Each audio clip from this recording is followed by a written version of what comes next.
Welcome to this geometry lesson on semicircles. Today, we are going to explore what a semicircle is, understand its relationship with the diameter, and learn about its angle measurement of 180 degrees. Let us begin. To understand a semicircle, we first need to recall the basics of a circle. A circle is a round shape where every point on the edge is the exact same distance from the center. This distance is called the radius. Now, let us look at the diameter. The diameter is a straight line that passes through the center and touches 2 points on the opposite sides of the circle. It is exactly twice the length of the radius. An arc is simply a part of the circle's circumference. Imagine it as a curved line connecting 2 points along the edge of the circle. So, what is a semicircle? The word semi means half. Therefore, a semicircle is an arc that represents exactly half of a circle. It is the shape you get when you cut a circle perfectly in two. A full circle measures 360 degrees.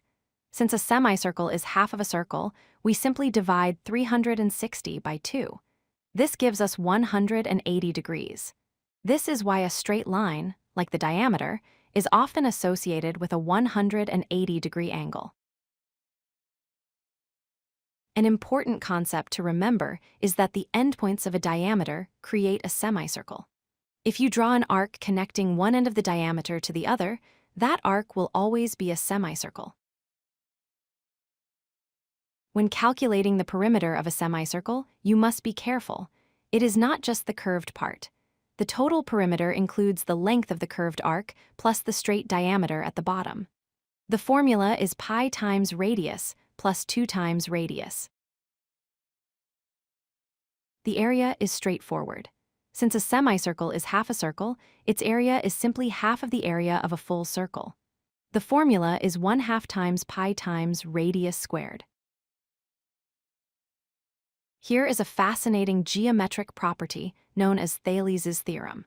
If you create a triangle using the diameter as the base and any point on the semicircle arc as the third corner, the angle at that corner will always be exactly 90 degrees, a right angle. Let us summarize what we learned. A semicircle is half of a circle, measuring 180 degrees. It is defined by the endpoints of the diameter. Remember to include the diameter when finding the perimeter and simply have the circle's formula for the area. If you like this video, hit that like button and don't forget to subscribe. Visit codelucky.com for more such useful content.